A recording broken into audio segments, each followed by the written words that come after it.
Hello and welcome to another week in our garden. This week we're starting right down the bottom at the bottom greenhouse, just to show you what we've been up to in here. Myself, I'm getting along nicely. I'm down to one stick now, so that's got to be progress. The physiotherapy is going well.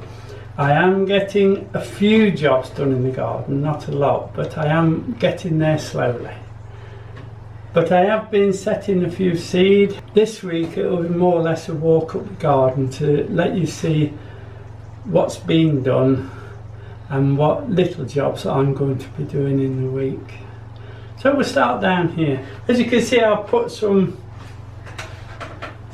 what was left of the tomato seed in very late, and I brought them down here because it's lovely and sunny down here. They are producing a few tomatoes. Now this late in the season and setting them late is always a risk, but then again you can get some lovely fresh tomatoes at the end of this month or even at the beginning of next month. They are showing tomatoes, so they might do it, might not.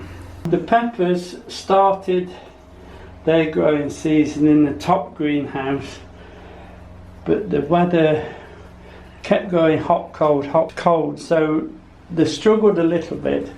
So I brought them down and they're settling down nicely now, and they will produce some peppers as you can see. Now the potatoes are all showing and through. They're doing nicely. We'll let them get to the top of these boxes and then we'll top them up with some more compost. I have set a few seeds. I went through the seed boxes I've got. I did want to put some of this winter lettuce in, so I put that in. That's Winter Imperial. That was a free packet we got with one of the books. It's the black Spanish radish. It'll be different. We'll see how we go with that. There's a few mixed salad. There's the normal mixed salad leaves, so Diane can cut them when they get a bit bigger. And that one is the Japanese green salad. Now I did put some overwintered onion seed in. It hasn't come up yet, but I'm sure it will. And then obviously I put a few little gem in. We'll prick those out into single pots and then pop them in one of those tunnels up there. And that is again Guardsman pulling onions, spring onions if you like. Guardsmen will be quite happy out there in the winter. So that's as far as we got in this little greenhouse. We'll have a walk up the garden and show you what's being done and what I need to do. Now we're down at the sweet corn. A good little bit of sweet corn this year, you know. It still needs another 3 weeks yet. As long as the weather holds, we'll make it. They're swelling nicely, but they just need that little bit of sunshine. They do need a long season. Now the pumpkins are doing very well. We haven't got an awful lot, but we don't need an awful lot. Are ripening nicely, as you can see. What I shall do is I shall come down with the shears and just go along and take the leaves off now. The leaves are starting to shut down. They're getting a bit of mildew on them, so we might as well take them off now and let the pumpkins ripen. Then if the weather breaks and the pumpkin have started to colour, we'll cut them and put them in the greenhouse to mature in there. Now these weird and wonderful things that the granddaughter sent me to grow, we've got quite a few growing. We did put the squashes in here, but these is what they sent for me. It's supposed to look like a trombone. But there's quite a few, and some are a bit weird. They're looking good. I think they're different. It'll be interesting to see what we can do with them when they've ripened, but I'm sure Diane will sort something out for us. Now we have got the spaghetti squashes in here as well as the ordinary squashes, the butternuts. Quite a few varieties actually of squashes, but they are all squashes. These are ripening nicely. They'll do fine. We just wait for this to brown off, then we'll take them off. But these, I try to avoid walking through here at night now because I don't think we'll get out with these. And there's some weird and wonderful shapes. They'll be interesting to see when we've harvested them and put them on the bench to see how we're going to go on with them. But different, and we've grown them, and then if we like them we'll grow them again. Now these are the courgettes. Now we've had loads and loads of courgettes. We're actually, nobody's picking them now, look. But what I shall do is I shall pick the courgettes that are on and see if Diane wants them or somebody else will want them. And then I want to prepare this piece of ground here where the courgettes are. Take these peppers out, they haven't really done any good anyway. We'll prepare this strip here for the garlic, which we'll plant maybe next week or the week after. Next week I think, if I can get the ground prepared. And so next year this will actually be the onion beds, the allium beds if you like, because we've come from one, which they haven't done so well this year, but they've come from plot 1 and they're coming down to plot 4 as part of the rotation through, and then they'll work their way back up.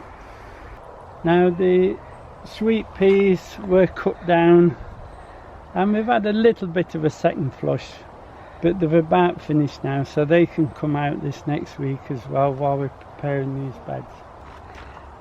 Now the outdoor tomatoes, as you can see, are still going well.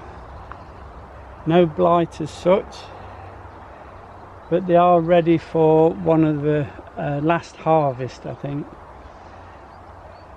They've done remarkably well. The Crimson Crush I'm well taken with, and I shall probably just grow Crimson Crush and the Gardener's Delight next year. Now this is the frame that I set the carrots in this year. On the tapes, I set them twice actually, and nothing came up. So we had a little bit of an inquiry and found that the mice had every carrot seed were put in, and they actually ate the tape as well. I've abandoned this for this year, and what I'm going to do now, I'll show you later on when we get up there what we're doing. We're going to actually make part of each plot into a root crop area, so we'll grow them out on the beds rather than in the frames. I have a terrible job trying to keep the frames watered with it being lifted above this clay. I think the clay land just draws the water out of it. So we'll go back to the growing them in the plots. The apples are doing quite well, as you can see. They're not quite ready. They'll be ready next month, but they're sat in the sun and they're getting some lovely colour on them. The parsnips are doing very well in the frame, but they're very, very long rooted, so they'll be down there in the moisture, so they're okay, they're fine. As you can see, all the potatoes have now been lifted for me. We did have a little bit of blackleg towards the end, so there was a few that we had to lose because there was rotten underneath, but not too many, and I'm quite pleased with it. Now the guys that lifted them didn't want to come on camera, but just to say thank you to them, we do appreciate them doing it. We got I think in total about 250 kilo I think of good potatoes, but what I found was the first and second earlies did better than the main crop, so that's worth remembering for next year when we do the planning. We would need more first and second earlies and a little bit less on the main crop, and the red ones did better than the white, so I might do more reds next year as well. These are the cauliflowers that we reset because the first batch just got to this stage and just blew with that awful spring weather. They're doing rather well, no problem, but you have to remember, especially this time of year, not to let your brassicas dry out. If they dry out, they'll throw ahead straight away. So keep them nice and cool and moist and they'll be fine. Now these are the spring cauliflowers. The ones you just seen over there are the winter ones. These won't be ready till spring. But likewise, don't let them dry out or they'll just blow out the top. Doing rather well, I'm pleased with them. And the other side, I apologise for the weeds, I will get there. That's a bit of calabrese that we put in. Again, it won't be ready till maybe January time. Now these are the Brussels sprouts for this year. I always grow the same variety every year. It's Cascade, it's a F1 hybrid, and the beauty of it is it only gets to about 2 feet tall and crops very well. Now the weather we've had this year, because the preparation was the same as other years, they've actually blown the cover off the tunnel, so I've had to remove the covers. Now they're doing very well, and of course now the cover's off, they're actually exposed butterflies, as you can see. So what I should do now is to give them a drench with some BT in the next day or so while it's dry. Now these are this year's leeks. We've grown them in the tunnel because of the leek moth, to try and stop them spoiling them. Now we won't know until we lift them whether we've stopped the leaf moth, but the leeks themselves seem to enjoy being in the tunnel. There's some weeds to get out, but apart from that they're doing very well. In both sides of this pair of tunnels, the celeriac is there, doing very well. It needed a drink, but we've managed to get some water to them, but they'll be fine.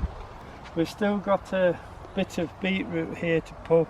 We'll probably do that this week, so that'll be gone next time I see you. Now the mice have actually eaten the tops of a lot of the beetroot this year. So now we're going to actually take steps to protect the beetroot as well as the carrots from the mice. I think it's just a bad year for mice this year. Right, when I set the tomatoes in the pots for the bottom greenhouse, there was just 5 left over, so I popped them out here in the garden and giving them a chance to either fruit or not. Now this is the plot where the onions were. It's on plot A and it's one of the quadrants.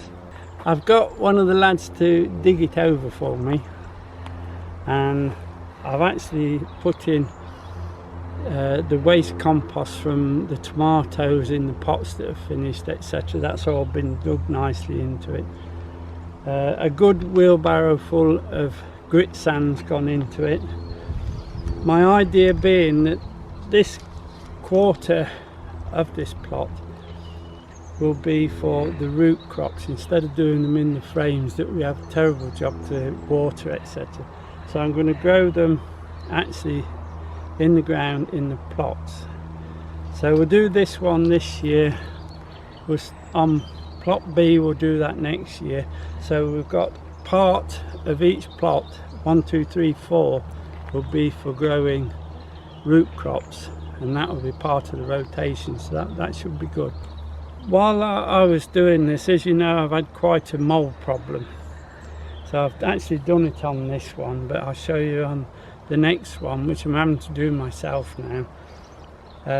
I've actually dug a trench around and I'm putting wire mesh in, small mesh wire in, about 1 foot deep, into the perimeter of each plot, so to try and keep the moles off a bit. Whether we will or not I don't know, but it's worth a chance. As you can see, I do a small trench and then put the wire in, then backfill into it, and then I'll have to dig the whole plot once it's finished. As you can see, I've taken the net off the fruit cage now and let the chickens in, so they're in charge in there now. They seem to be eating their way through the strawberry tops quite well, and they have a scratch about. It's all good for those as well as us, you see. Obviously I have to put this bit of fence in the board to stop them coming all the way down. There's a few of the borlotti beans that are left on the plants there. They're just drying out, and we'll take those as seed.